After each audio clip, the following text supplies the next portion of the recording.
je prends la suite.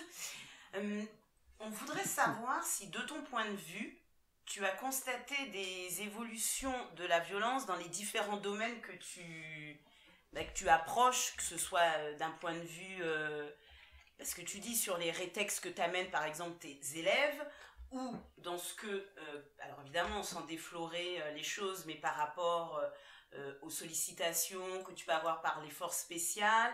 Donc en gros, est-ce que tu constates des nouvelles formes, on va dire, de violence, ou comme on l'a dit tout à l'heure hors micro, où tu nous disais, attendez, il y a des attaques qui ont toujours eu lieu, comme par exemple le homejacking, qui en revanche, elles prennent de l'ampleur, mais qu'on communique assez peu. Et si tu as constaté des évolutions, est-ce que tu peux nous les partager? Et la même chose, à ton avis, est-ce que le CRAV est en capacité de les adresser, ou parce que par exemple, vous avez rajouté le sol, par exemple. Je me dis, tu vois, alors est-ce que tu dis, bah oui, aujourd'hui, on est assez complet sur les différents types d'attaques, même celles qu'on connaît pas, parce que là, ou au contraire, tu dis, bah ouais, c'est encore en réflexion, puisqu'en plus, comme tu es, voilà, au niveau, comment dire, de la fédération, tu es chargé de tout ce qui est lié à la formation, donc forcément, c'est l'évolution des violences, t'es obligé parce que tu disais, mais d'y consacrer une attention importante, une veille. Alors oui, le programme en Krav Maga est revu de manière régulière par rapport aux techniques d'agression. Le programme SOL existait depuis les années 70, mais était réduit à sa plus simple expression. Quelques techniques de jujitsu ou de judo qui permettaient de sortir de situations basiques. Mais avec l'évolution du MMA notamment, il a fallu revoir notre programme et on a aujourd'hui un programme au sol qui est relativement complet, mais qui correspond totalement à une vision par notre prisme qui est celui de la self-défense, de la survie sur une agression réelle. Je m'explique. Je suis agressé, on m'emmène au sol. Je sais faire une clé par exemple ou contrôler la personne au sol. Je vais pas rester au sol moi. C'est beaucoup trop dangereux. Si je pars du principe que l'agresseur n'est pas seul, chaque seconde que je passe au sol, c'est une seconde de trop, puisque les copains de mon agresseur, parce que généralement, quand ils sont courageux, ils sont pas tout seuls, hein, faut pas se leurrer, eh bien, c'est une seconde qui va permettre à un autre de venir soit me mettre un gros coup de pied dans ma tête, soit de me piquer les reins avec un couteau. Donc, le but n'est pas du tout de faire une clé, de contrôler, de maîtriser la personne jusqu'à l'arrivée des forces de secours, c'est de me relever. Alors, par exemple, dans le nouveau programme, ça va être de se dégager, de mettre un pied à la hanche, un coup de pied en pleine tête, boum. Se relever, fuir. Terminé. C'est le programme est fait pour que les civils, ok, ils savent, un civil qui passe à ceinture marron saura se défendre sur une attaque à la baïonnette, par exemple. Oui. En dernier recours, s'il doit le faire, bah, tant mieux. Mmh. Alors ça peut marcher à la baïonnette, ça peut marcher avec un manche à balai, ça peut marcher avec le canon d'un fusil de chasse aussi, c'est la même chose. Maintenant, on n'a pas la prétention d'apprendre à un simple civil de dire, bah, t'es un terroriste, va le désarmer.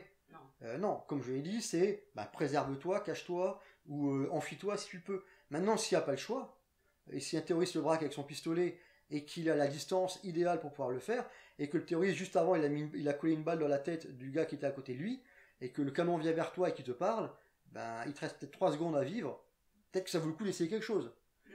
Mais ça, il n'y a que la personne qui pourra le faire, et décider de le faire.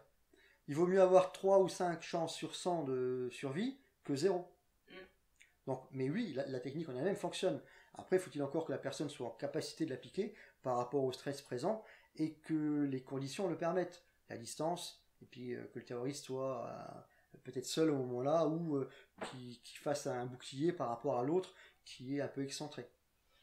Mais c'est pas le but du civil. Le civil, c'est de se mettre en sécurité s'il le peut. Après, on n'a pas toujours le choix, donc dans ce cas-là, il faut lutter. Donc, par rapport à ta question sur les évolutions de la violence, oui, la première, ben, c'est le terrorisme qui est revenu en France sur le territoire national depuis 2012 avec Toulouse, hein, Montauban, et puis surtout avec le pic de 2015 et le Bataclan entre autres. Les derniers attentats avant ça dataient de 95 avec le GIA, donc le groupe islamiste armé, et Khaled Kelkal, ou en 96 avec le gang de Roubaix.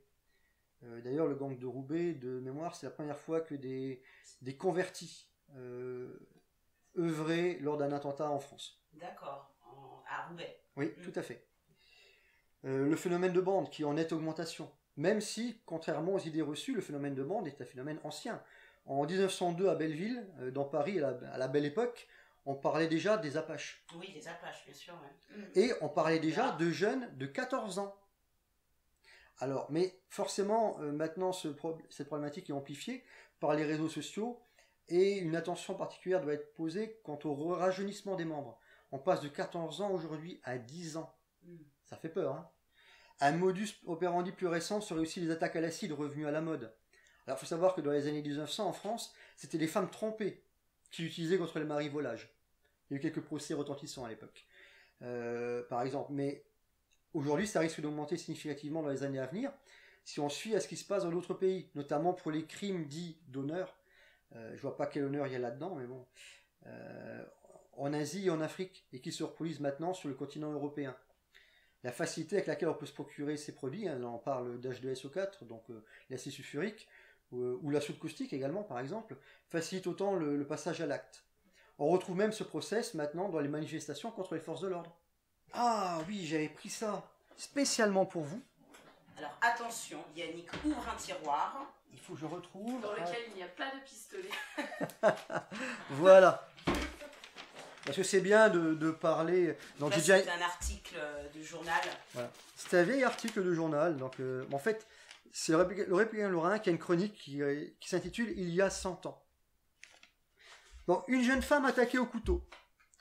Et ça, c'est donc, il y a 100 ans. on est la semaine du 21 au 27 décembre 1920, s'il vous plaît. Donc, il y a même presque 101 ans maintenant, on se rapproche tout doucement. Le lendemain de la semaine. Oui, c'est cela. Une jeune femme attaquée au couteau. C'est le titre. Le matin du 22 décembre, Madame Jeanne Touvenin est venue déclarer à Monsieur Imbert, commissaire de police à Nancy, que la veille de la soirée, sa sœur Eugénie, le prénom indique quand même la période, je l'avoue, désolé pour les Eugénies qui nous écoutent, le cas échéant, tout à fait. je vous salue, donc que dans la veille, dans la soirée, sa sœur Eugénie, âgée de 24 ans, a été frappée d'un coup de couteau, rue de Thuric.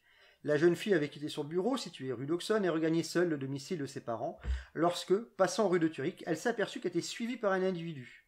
Elle pressa le pas, espérant le distancer. Au même moment, l'homme se précipita sur elle, essaya de la renverser en arrière, et lui porta un coup de couteau à laine du côté droit, puis il s'enfuit vers la rue Lacretelle.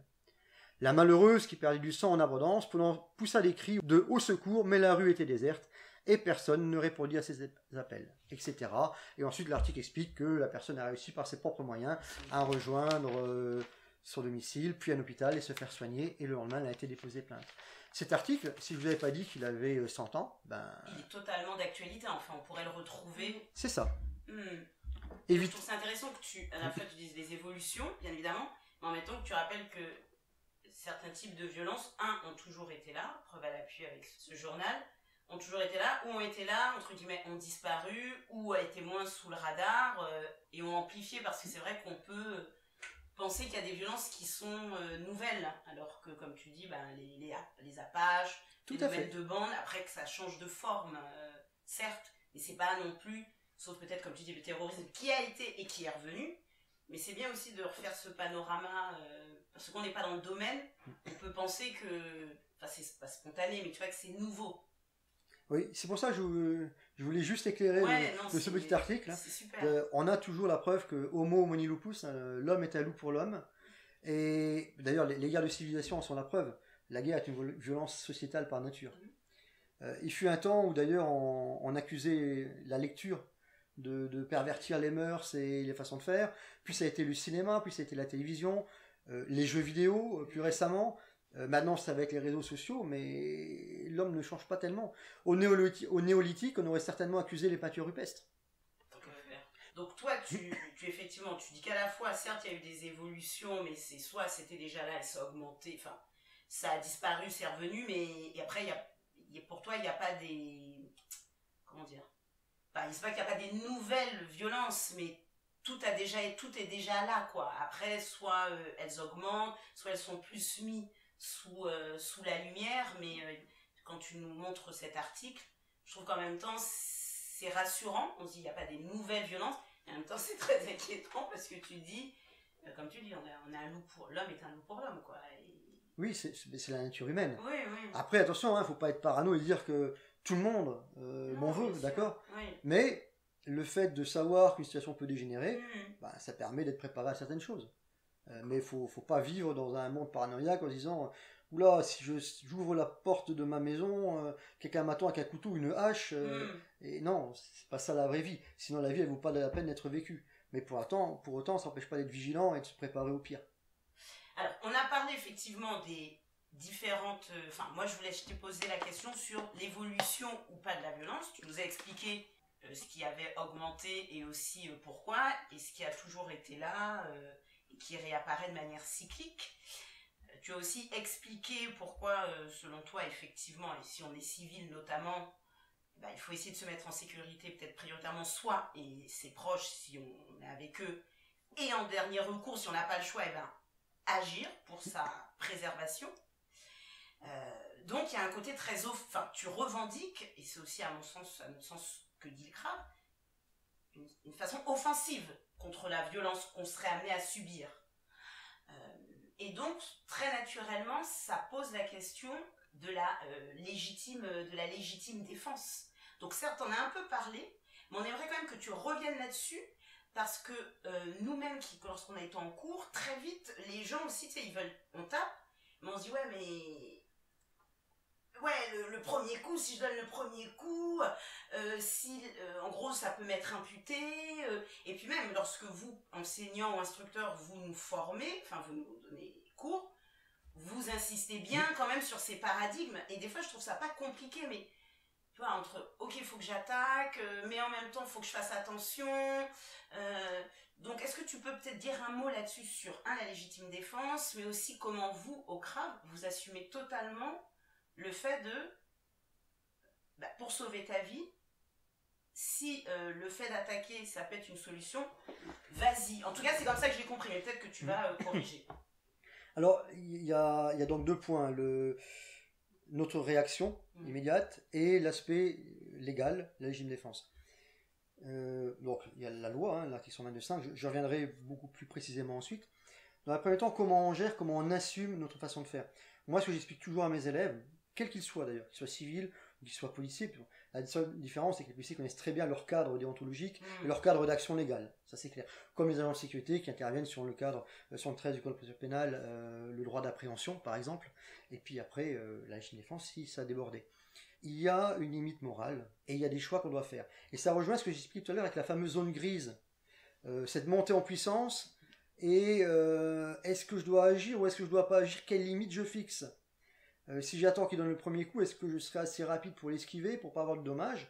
Et si je vois qu'il met la main pour sortir une arme, est-ce que je dois attendre qu'il essaie de m'attaquer avec? Non. Une fois qu'il a dégainé son couteau, si c'est une arme blanche, ce sera beaucoup plus dur pour moi de me défendre. Donc c'est à chacun de faire sa limite, mais l'instructeur doit expliquer les risques encourus. Moi, ce que j'explique souvent, c'est que dans certains cas, il vaut mieux frapper le premier, mais que dans le cas précis où on frappe le premier, on doit faire le choix entre l'hôpital et le tribunal. Ça peut arriver. Et est-ce que je préfère le laisser m'attaquer le premier et je vais me retrouver au tribunal? Puisque ça sera, d'un point de vue légal, moi qui ai porté le premier coup, donc moins l'agresseur, clairement. Mais je vais donner un exemple, tout simple. Je suis dans un parking souterrain, il est 2h du matin, quartier de la gare. Ça marche quel que soit le pays. Je l'ai fait au Brésil, je l'ai fait au Canada quand je donne des stages, c'est pareil, ça marche partout ça. Même à Luxembourg, pour dire. Donc, je suis dans un parking souterrain, je vais pour récupérer ma voiture, et juste avant d'y accéder, j'ai un gars qui me bloque le passage. Et dans le reflet de la vitre, je vois 3 de ses potes qui arrivent dans mon dos au courant.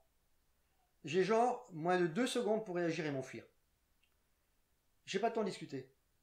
Si je dis qu'est-ce que vous voulez, on voit très bien à la façon de faire que le gars va soit me dépouiller, soit me mettre des couteaux et me dépouiller, mais en tous les cas je vais pas être bien. Mais là j'en ai un face à moi, qui pour l'instant n'est pas armé, et j'en ai 3 qui arrivent dans le dos très vite. On va dire qu'ils sont allés à 30 mètres, comme ça j'ai 2-3 secondes de réaction avant qu'ils soient sur moi. Si je respecte le cadre légal, je ne frappe pas le premier. Mais je vais me retrouver entouré de 4 gars, et j'ai 9 chances sur 10 de me faire fracasser. S'ils savent se battre en coordination, c'est fini. Est-ce que je suis prêt à passer le restant de ma vie peut-être sur une chaise roulante? Ou alors, je prends le choix moral de me dire, ben, ok, je choisis le tribunal, je frappe le premier, coup de pied au parti, par exemple, ou direct du poing à la pointe du menton, j'enchaîne un coup s'il le faut, et je passe en force derrière celui que je viens de maîtriser, ou de neutraliser, et je m'enfuis. J'ai pas le temps de monter dans mon véhicule. Et je m'enfuis. Et puis je vais chercher refuge quelque part. C'est un choix moral, un choix de vie. Après, si on retire les 3 gars derrière, j'ai tout le temps de négocier, j'ai tout le temps de parler, d'essayer de dissuader. Mais s'il n'est pas tout seul, à un moment, il faut se rendre compte de la réalité. C'est pareil, il est tout seul, mais il est très proche, et il met la main à la poche très vite, et je vois un objet qui sort. Ça sent pas bon. Ça pue. Là, carrément, ça pue. Très clairement. Est-ce que je frappe le premier ou pas? Encore une fois, c'est limite qu'il faut se poser. Moi, mon choix, il est fait. Je respecterai les principes de Crave.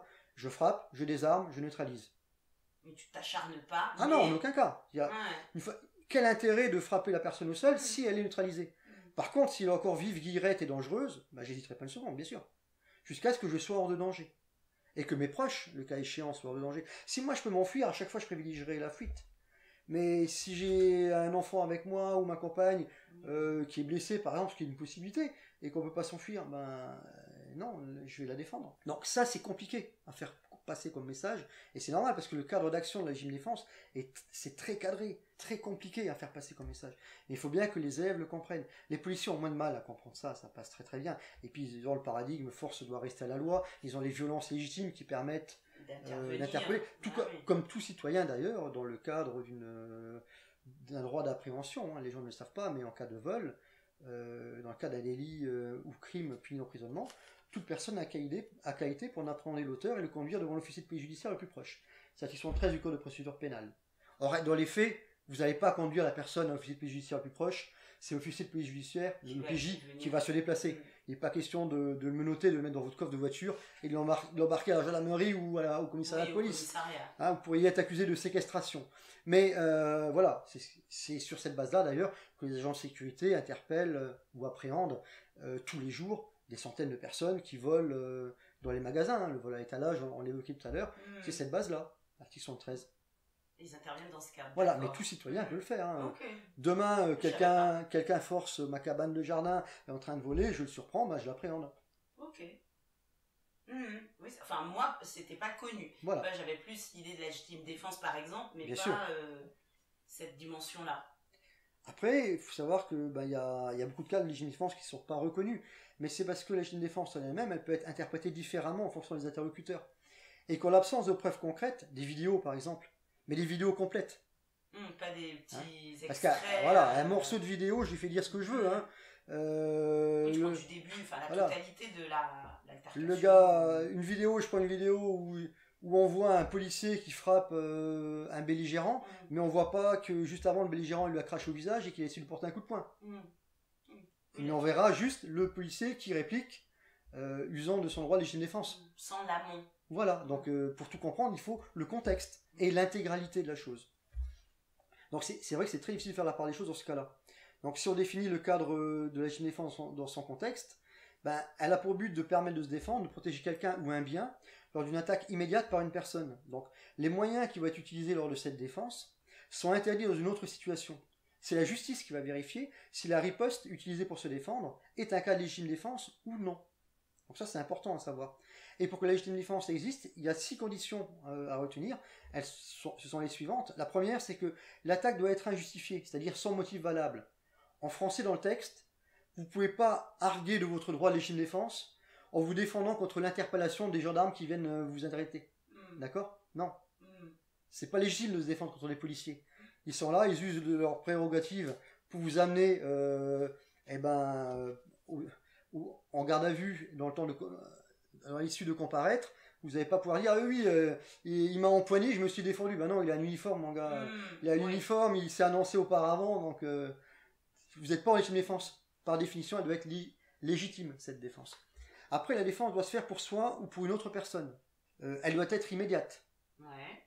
C'est-à-dire que je me prends un coup de poing, le gars se barre, et je le retrouve 3 minutes après, et je lui remets une droite, c'est plus de la légitime défense. C'est de la vengeance peut-être, mais c'est pas de la légitime défense. Faut savoir par exemple que la légitime défense, elle est volontaire. Vous pouvez pas dire Il y a eu le cas d'un policier il n'y a pas très longtemps. Il se fait rouler sur le pied. Ouais. Donc il avait mis en joue un automobiliste. Et le gars roule et il tire. Et donc le policier tire. Et je ne sais plus s'il a tué l'autre personne ou s'il l'a gravement blessé. Et il a dans un premier temps argué la légitime défense. Ce qui est recevable en l'état. Après il faut le prouver, mais c'est recevable. Sauf qu'après, à un moment, dans ses auditions, plus tard, il a dit non, le coup est parti tout seul. Donc c'était. Oui, ça. Donc c'est plus volontaire. Ouais, terminé. Plus légitime défense. Okay. C'est fini. Ok. Mais il peut plus parler. Ah non, là on n'est pas légitime. Si le coup n'était pas maîtrisé, si oui, il a tiré sans le vouloir, non, la légitime défense c'est volontaire. Donc ça ne tient plus. Ça ne cadre plus avec l'article 122.5 du code pénal. D'accord. Donc je parlais de la défense immédiate, elle doit être aussi nécessaire à sa protection. Et là c'est un gros problème, c'est-à-dire que c'est la seule solution, normalement c'est la riposte. En clair, vous n'avez pas la possibilité de fuir si vous êtes en légitime défense. C'est un peu une folie, parce que quelqu'un vient vous agresser chez vous, vous allez devoir vous enfuir de chez vous. Jamais je ferai ça. Hein. Je veux dire, je vais pas m'enfuir de chez moi.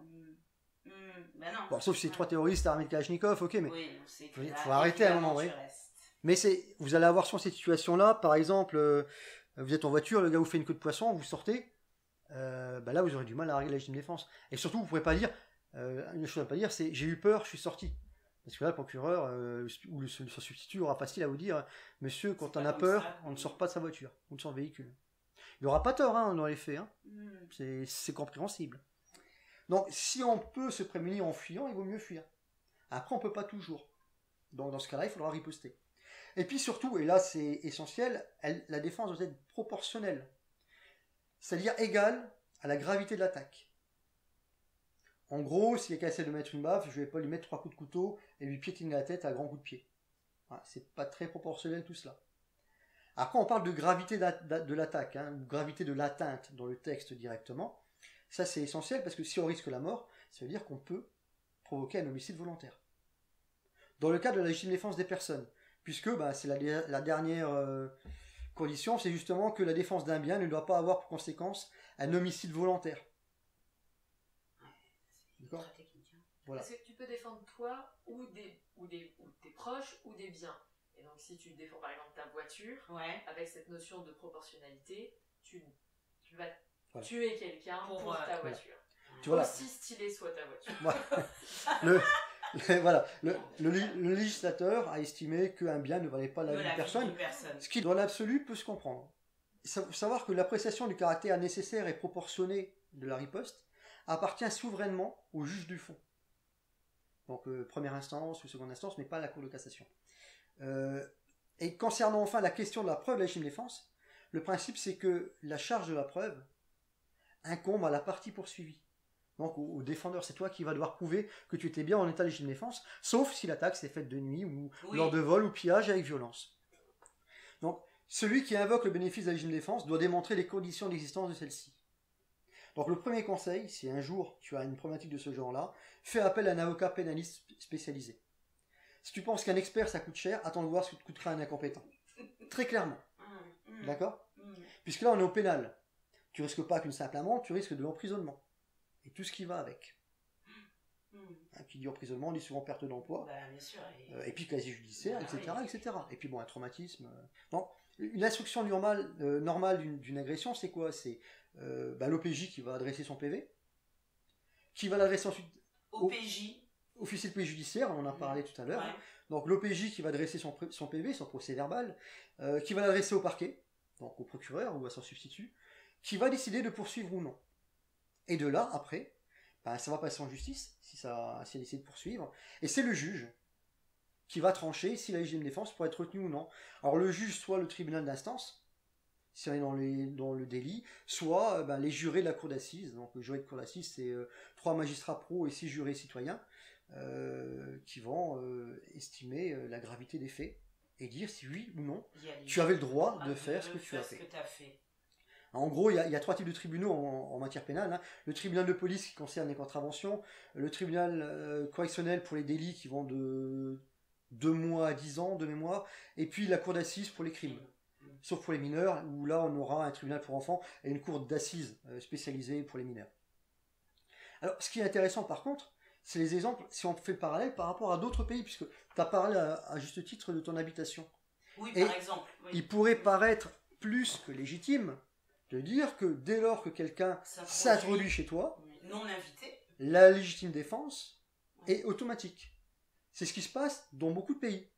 D'ailleurs, aux États-Unis ou au Canada, tu as ce qu'on appelle la Castle Doctrine. Donc la doctrine du château. En clair, si tu rentres chez quelqu'un de manière illégale, la personne en face a le droit de t'abattre. Ça va jusque-là, aux États-Unis. Pas tous les États, mais dans pas mal d'États, et au Canada également. L'avantage étant que on sanctuarise ton domicile. Ce qui peut être un peu normal. Il faut savoir qu'il y a de nombreux cas de homejacking qui sont constatés avec ce qu'on appelle le saucissonnage, par exemple. Alors, homejacking. Alors, le homejacking, c'est le fait de pénétrer dans une habitation pour attaquer, pour agresser ses occupants. Et le saucissonnage, c'est les attacher dans leur lit, en règle générale, pour mieux pouvoir leur poser la question. Mais leur poser la question dans le sens grand inquisiteur. Donne-moi le code de ta carte bleue. Dis-moi où est ton coffre, où sont tes valeurs. Et puis, s'il faut te couper un ou deux doigts, ou te piquer un peu avec une pointe de couteau, ou te brûler, tant pis, ça fera partie des dommages collatéraux. Et ça, c'est un modus operandi qu'on constate et qui est en évolution. Alors, on n'entend pas énormément parler dans les médias. Encore une fois, il y a toujours cette sorte d'omerta, mais c'est comme les voitures qui brûlent, on n'en entend plus parler. Voilà. Pourquoi, je ne sais pas. Mais ça fait partie, quand on se renseigne, oui, ça arrive, et beaucoup plus fréquemment qu'on le pense. Il faut sortir de ce monde de bisounours et espérer que les autres vous sauveront ou que rien ne se passera. Moi aussi, je rêve d'un monde d'entraide naturelle, de solidarité et de partage, où nul ne se sentira opprimé ou ostracisé, et puis nul n'aura aucune envie de revanche. Et puis, tous les matins, je me réveille, et puis on regarde la vérité en face, on regarde les statistiques, on se rend compte qu'il y a, oui, effectivement, il y a une grande majorité de gens très bien, mais il y a aussi des voleurs, des violeurs, des tueurs, des terroristes, et eux, ils respecteront aucune règle, et ils n'hésiteront pas une seule seconde pour perpétrer leurs méfaits. C'est une réalité quotidienne, et il suffit juste de se renseigner un peu. Parfois, ils peuvent croiser votre chemin, et sans une bonne réaction de votre part, votre vie entière, elle va basculer en une fraction de seconde. Cette fraction de seconde, elle est importante, c'est là où vous pouvez peut-être vous défendre ou pas. Et bien sûr, heureusement, cela n'arrive qu'aux autres, c'est bien connu. En théorie seulement. Juste pour rappel, le délai d'intervention moyen des secours, 20 minutes. Moyenne. Voilà, moyenne. Ça peut être plus rapide. Il faut savoir que les atteintes aux personnes, normalement, sont priorisées. D'accord ? Mais ça reste quand même du délai de 11 à 15 minutes après le traitement de l'appel, en sachant que ça peut être beaucoup plus pour peu que la patrouille soit déjà occupée, ou appelée ailleurs, beaucoup plus loin. Et le temps qu'elle intervienne, il ne faut pas rêver, ils ne sont pas en drone. Le problème le plus gros en matière de chaîne de défense, c'est que la France ne retient pas la notion de défense excusable, comme en Suisse, ou d'excès de réaction, comme en Allemagne. Ou d'excès de réaction. Ou d'excès de réaction, comme en Allemagne. Je vais m'expliquer. En fait, on parle de proportionnalité. Et dans le cadre des juges, ça va rester, puisque la loi est ainsi faite, la stricte proportionnalité. On ne va pas comprendre qu'il puisse y avoir à un moment l'alternement du discernement. L'alternement du discernement, c'est quoi ? C'est dans l'action, avec un stress très intense, puisque généralement on ne s'attend pas à être agressé, on va devoir répliquer, et parfois on va frapper un peu plus qu'il ne le faudrait. Comme ton avocate. Par exemple. Mais encore comme un avocat, c'est dans le cadre du combat dur, donc c'était normal. Mais ça, oui. C'est une question que je me posais. Si jamais tu réagis à excès d'adrénaline de manière un petit peu forte, est-ce que ça te dessert ou pas ? Donc oui, enfin en fonction du pays. Très clairement. En tout cas, en France, donc résultat, tu vas te retrouver jugé. Et on va te demander, on va passer chaque seconde au crible. Chaque seconde. Alors il s'est passé ça. Pourquoi vous n'avez pas réagi comme ça ? Pourquoi vous n'avez pas fait ça, monsieur ? Ou pourquoi vous avez fait ça ? Alors que vous auriez pu... Mais oui, mais on peut tout faire en théorie. En théorie, on peut tout faire. En théorie, sans stress, je peux tirer dans la main de quelqu'un qui ne bouge pas et essayer de le désarmer. En réalité, une personne qui va dégainer une arme, si j'ai une arme à feu moi-même, je vais juste pouvoir peut-être essayer de lui mettre 2 balles ou une balle en plein corps, dans la partie la plus large, parce que s'il commence à bouger, il sera impossible de le toucher, et puis il va être peut-être plus rapide, et qu'une main ça bouge trop vite et qu'on va tirer à côté. C'est juste impossible. Et la problématique est là.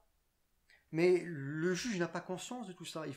il n'a pas forcément tous ces détails techniques et il reste un peu dans sa tour d'ivoire par rapport à ça. Là, c'est la problématique réelle qu'on va rencontrer. Appeler la police, c'est la première chose à faire si on peut le faire. Avertir les forces de l'ordre, c'est normal. Pour se protéger, pour protéger les autres et même les agresseurs, de la limite. Tant mieux. Mais après, il faut gérer le temps d'attente. Et c'est toute la problématique, cette gestion-là. Qu'est-ce que je fais en attendant qu'on vienne me secourir? Si je peux m'enfuir, bon bah tout va bien. Sauf s'ils courent plus vite que moi, d'accord? Ou qu'ils aient des armes à projectiles. Voilà. Mais si je peux m'enfuir, qu'est-ce que je fais? Bah je vais devoir lutter. Et donc là, il faut dans ce cas-là, bah, on passe. Donc bien sûr, je vais essayer de négocier, mais si on est dans l'action, il n'y a plus de place à négociation, et dans ce cas-là, il faut réagir, au risque parfois de surréagir. Donc c'est là où justement la maîtrise des arts martiaux va permettre de limiter les dégâts au minimum. D'accord. Et justement, alors tu as parlé, par exemple là tu parlais juste si l'assaillant ou le belligérant, tu disais armé d'armes à projectiles. Et bien justement, on voulait évoquer avec toi, en plus tu le mets dans tes stages d'été, en tout cas moi j'ai eu l'occasion de découvrir ça grâce à tes stages d'été, le maniement des armes. Enfin, quand on dit des armes, on est sur des armes de poing, pistolet, revolver. Mais du coup, armes et violence, qu'est-ce que tu as à nous en dire? Qu'est-ce que tu pourrais nous en dire? Que ce soit couteau contre une arme à feu. Alors, je sais que ça, c'est des questionnements très basiques que vous avez tout le temps. Est-ce qu'un couteau est plus rapide qu'une arme à feu? Mais comme nous, on s'adresse à des gens qui sont comme la plupart des gens assez néophytes, donc c'est bien peut-être de casser les idées reçues autour de « Ah, j'ai une arme, je vais tout faire », ou au contraire, tu vas dire « Ouais, il y a des trucs qui marchent », et c'est ça. Donc, on aurait aimé que tu nous parles un peu de armes, et je parle vraiment en général, armes et violences, que ce soit armes à feu, armes blanches. Comment ça s'appelle ça? Armes blanches. Ou effectivement armes naturelles du corps, puisque ça c'est aussi les armes du crâne, enfin pas que, mais... Bien sûr. Donc voilà, qu'est-ce que tu peux nous dire sur armes et violence? Alors déjà en parlant d'armes, tu parlais d'armes à feu, donc par armes à feu on va entendre les armes de poing, pistolet, revolver, ou les armes d'épaule, donc fusil, carabine par exemple. Hein, quand je parle de fusil, ça s'appelle le fusil de chasse, mais on peut aller jusqu'au fusil d'assaut, hein, on n'a pas de limite. Après les armes blanches, on va retrouver deux grandes catégories, les tranchantes et les contendantes. Donc tranchantes, tout ce qui est une lame qui coupe, une machette, ça va de la machette au couteau à huître, hein, s'il est un peu coupant, mais c'est pas vraiment le cas, mais il est pointu, donc ça reste une arme blanche qui peut être utilisée. Et puis on a les armes contendantes, ça va être la matraque, le câble électrique, le morceau le pied de chaise que j'ai cassé et je vais l'utiliser pour me défendre par exemple, etc. L'appel, pourquoi pas, du 18 juin notamment, elle est bien connue.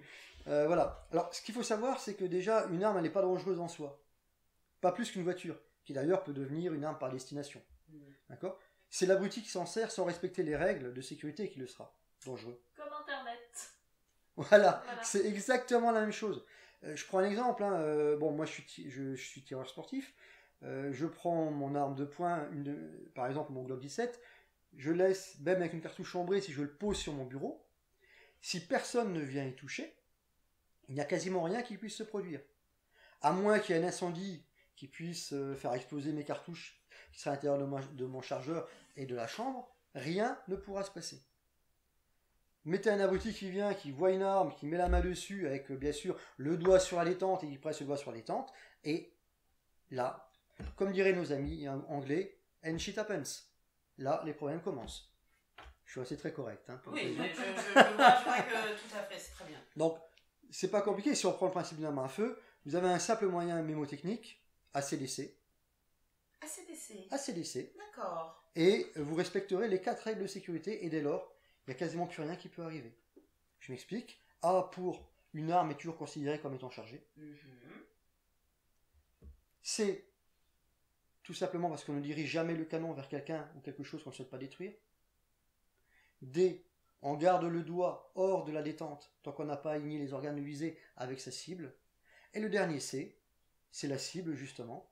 Je vérifie que ma cible et son environnement soient sûrs, qu'il n'y ait pas de risque de tir traversant ou de ricochet ou de dommages collatéraux par exemple. Si je respecte ces 4 règles, c'est très très dur d'avoir un incident avec une arme à feu. Après, bien sûr, on ne laisse pas une arme à portée de main. Non, bien sûr. Une arme doit être sécurisée. J'ai donné l'exemple de l'arme sur mon bureau. Si je ne suis pas là, l'arme, elle est vide. Et puis elle est dans un coffre-fort. Et puis les munitions sont à part. Voilà. Et puis très souvent aussi, le percuteur peut être démonté de manière à ce que si quelqu'un me vole mon arme, il ne pourra pas l'utiliser. C'est aussi une possibilité. Mais voilà, l'idée et la logique. Et ça tombe bien parce que il faut apprendre à ne pas laisser une arme, même une arme blanche, un simple couteau, à portée de main des enfants, par exemple. Même un couteau, un enfant de bas âge, il peut se couper, se piquer gravement, perdre un œil, ça va prendre une fraction de seconde. Au même titre qu'une casserole chaude, vous n'avez pas laissé la queue de la casserole qui déborde de la gazinière. C'est basique, c'est de la prévention. C'est juste du bon sens. Les armes, c'est pareil. Donc, une des spécialités du Krav Maga, c'est justement le travail des armes.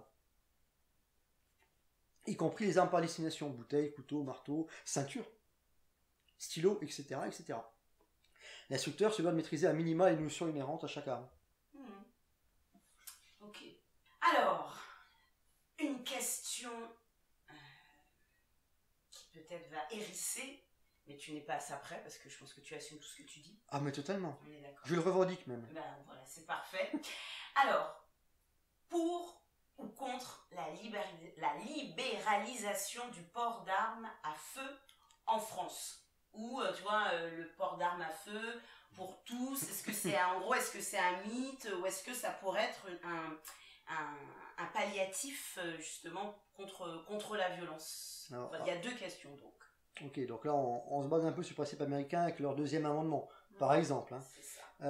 Qui est quand même beaucoup dans le mythe, je trouve français, enfin en tout cas, si on avait des... Tu vois, donc voilà, comme toi, toi t'es un tireur sportif, tu fais du Krav, donc qu'est-ce que toi te penses de ça? Alors, j'ai une réponse très simple. Il suffit de voir les consignes gouvernementales en cas d'attentat. Je m'explique.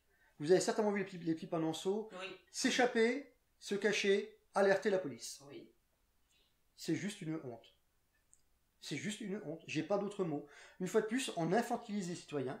Pourquoi est-ce qu'on irait leur permettre de se défendre? Je parle pas par rapport aux armes à feu, là. Hein. Je parle juste de se défendre. Là, on te dit, en cas d'attentat, soit tu t'échappes, soit tu te caches, soit tu alertes la police. Qu'est-ce que tu fais si tu es dans une école, par exemple? Tu es enseignant. Tiens, allez hop. Christelle est enseignante dans un lycée. Et un terroriste rentre.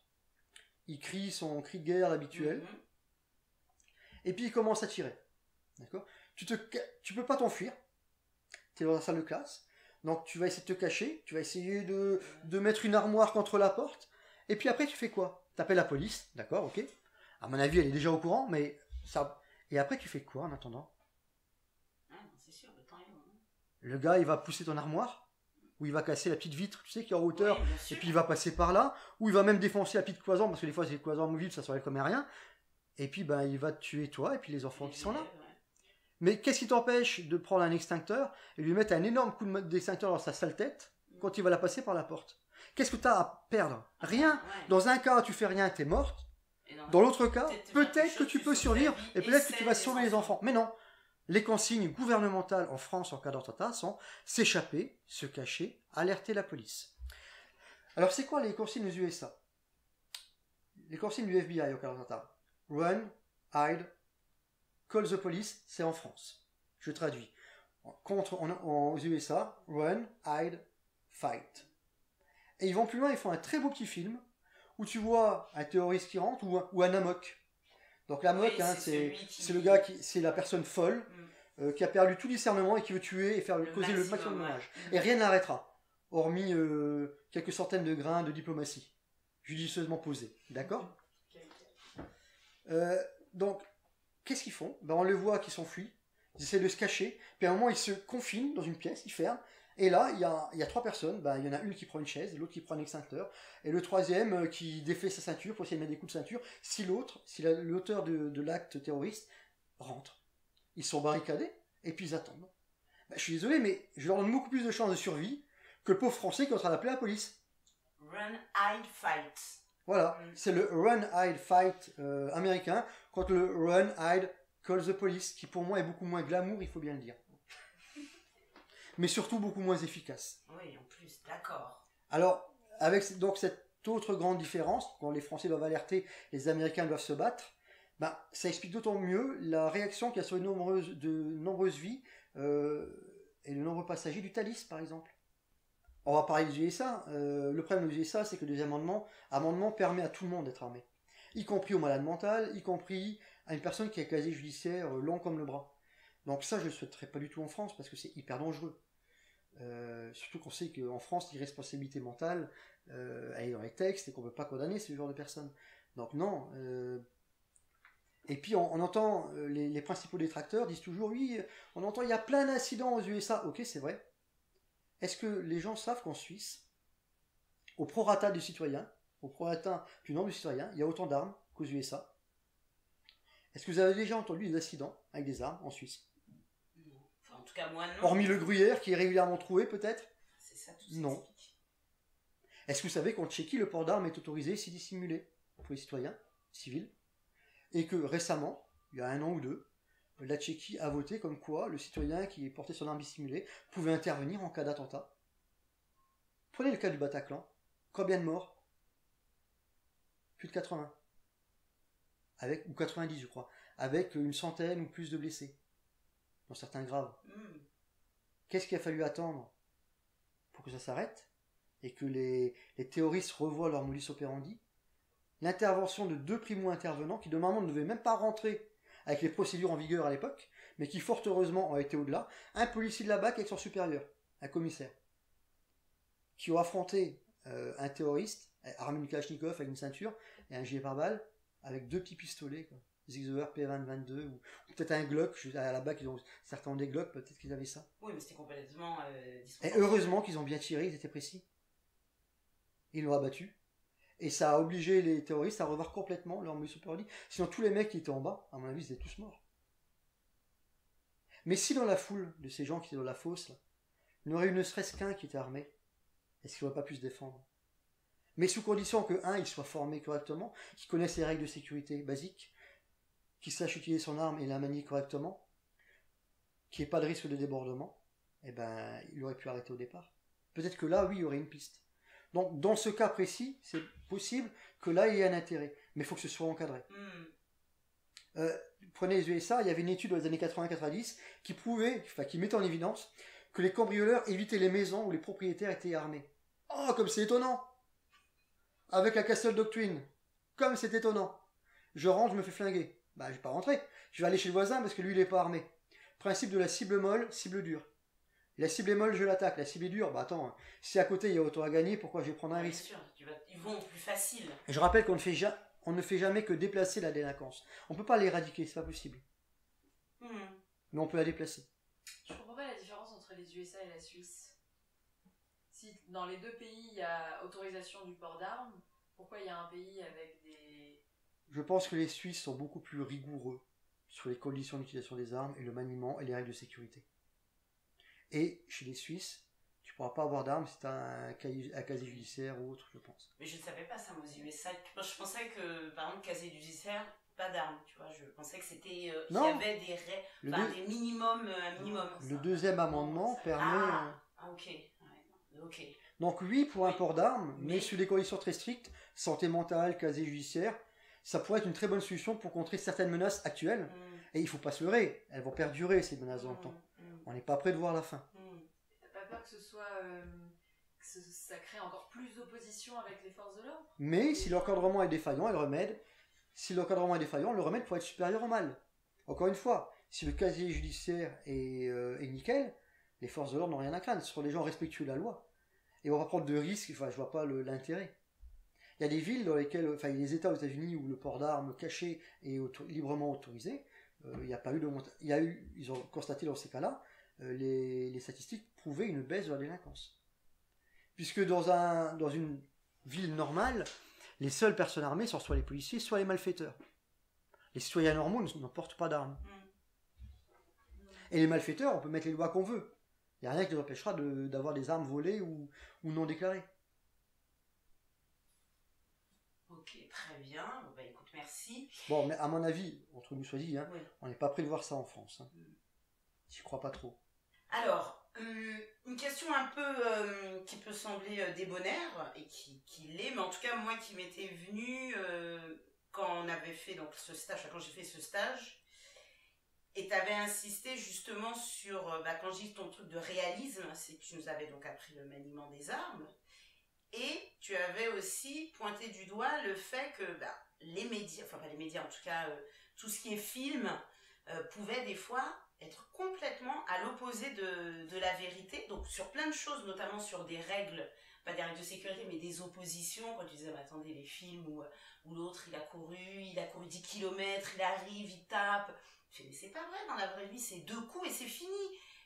Et après, tu avais aussi parlé des armes, et où tu avais dit, non, mais le nombre de films où on vous montre des maniements d'armes qui sont complètement opposés de la réalité. Donc c'est une question un petit peu débonnaire, mais qu'on avait envie de te poser. Donc quel est le dernier film où tu as vu que le maniement des armes, alors on va dire armes à feu, mais tu peux peut-être nous parler d'autres armes, et c'était complètement n'importe quoi, du bullshit total. Il y en aurait tellement, mais... Voilà. Mais... Voilà, il y en a tellement, je sais pas. Le sens inverse aurait été plus simple, oui, je te l'avoue, parce que là, waouh. Mais en fait, c'est pas compliqué. Après, le problème, c'est quand on a ça en tête, ça choque dans les films. C'est gênant, parce que c'est un leitmotiv, on le regarde automatiquement, puis après, bon, ça glisse, parce que... Oui, mais non, il y a des choses qui... Quand on voit des gens du FBI, par exemple, ou supposé du FBI, des militaires qui se promènent avec le doigt sur la détente, et puis le canon dans le dos du partenaire qui est devant dans une habitation, on se dit mais ils vont pas être nombreux à la fin dans son équipe, hein. Le gars il va être tout seul si c'est pas fait abattre par un autre, mais voilà ce qui va arriver. Pas de saison 2 là. Donc, la série est mal engagée. Voilà, mais on voit souvent les policiers ou militaires qui négligent le principe de sécurité, l'arme pointée dans le dos du partenaire, devant, le doigt sur la détente en permanence, même en mouvement, la main qui tient le chargeur au lieu de l'arme. Quand c'est une arme de poing, ou alors le gars qui va recevoir une arme d'une tierce personne pour aller partir au feu, mais il vérifie pas l'arme avant, donc il sait même pas si c'est une cartouche de chambrée ou si le chargeur quand il y a des cartouches. C'est assez drôle. Alors pour répondre concrètement à ta question, moi j'ai un film, c'était World War Z, qui m'avait marqué parce que c'est rare les films dans lesquels on parle des règles de sécurité. Et dans World War Z, alors désolé pour ceux qui n'ont pas vu, parce que j'ai spoilé un peu en partie le film. Donc, spoil, le cas échéant, c'est annoncé. Il y a un moment, donc c'est une horde d'infectés qui sont une sorte de zombies en fait, et il y a un scientifique qui est là pour sauver tout le monde. Et les scientifiques, ils arrivent dans un pays où ils cherchent de mémoire le premier cas pour pouvoir l'étudier et trouver le remède. Et le scientifique, on lui confie une arme. Et le gars met le doigt sur la détente, donc c'est Brad Pitt, je crois, qui lui fait remarquer, il dit non, ne mets pas le doigt sur la détente, laisse-le le long du pontet, c'est plus sûr, on ne met que quand on doit tirer. Et le scientifique dit ok, il acquiesce, il se déplace, puis à un moment ils doivent s'enfuir, et là, comme il n'a pas été correctement formé, même si on lui a dit il n'a pas retenu la leçon, quand il s'enfuit, il met le doigt sur la détente, il court, et quand il remonte dans l'avion, il dérape, et puis ce qui devait arriver arriva, il tombe, et quand il tombe, avec le choc, son doigt après sa détente, le coup part, et le scientifique meurt. Bon, fort heureusement, Brad Pitt est là, il arrivera à sauver tout le monde après. Bon, désolé pour la fin du spoil.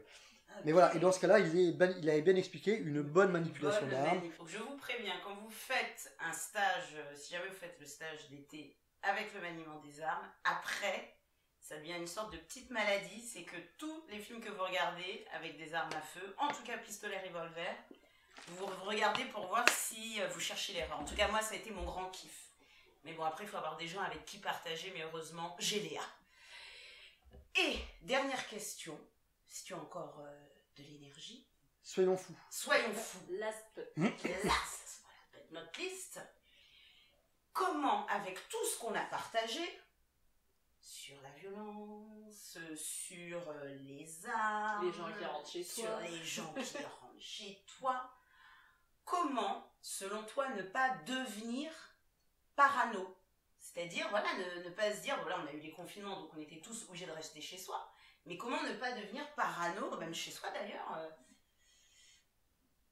comment ne pas devenir parano? Alors c'est juste impossible, et je vous annonce une chose, on va tous mourir. Oh zut. Ouais. Alors non, plus sérieusement, je suis pas psy, mais il faut aborder ça de manière ludique. Si on l'a fait sous forme de jeu, tout passe bien et ça reste très drôle, très fun. Comme tu l'as dit, tu t'amuses toi-même dans les films à voir ce qui marche pas. Mais si on prend tout au premier degré en se disant, oula, lui il m'a regardé là. Là, je m'assois dans le métro, lui il me regarde, elle a la main dans son sac, qu'est-ce qu'elle fait, pourquoi lui il est sur son téléphone, il appelle des copains, ça vaut pas la peine de vivre. Je vois l'impression d'être en sursis continuel, il n'y a aucun intérêt. Donc, par contre, si on aborde ça d'un côté ludique, on peut et à la fois enseigner et à la fois apprendre plein de choses, mais tout en restant quasi normal, la preuve. Je vais donner un exemple, mon fils, Yann, tout petit, quand on allait à l'hypermarché, par exemple, je lui apprenais à me reconduire au véhicule sur mon parking, pour l'habituer à se repérer. Parce que sinon, il suit papa, et puis c'est trop simple. Donc, je lui disais rien, bien sûr, au départ. La première fois, comme les autres fois, je lui disais rien. Donc, je garais mon véhicule, on allait dans le magasin, on faisait nos courses, les achats qu'on voulait faire. Puis après, quand on avait fini le dernier achat, où qu'on se trouve, je disais, ok, maintenant tu m'emmènes à la voiture.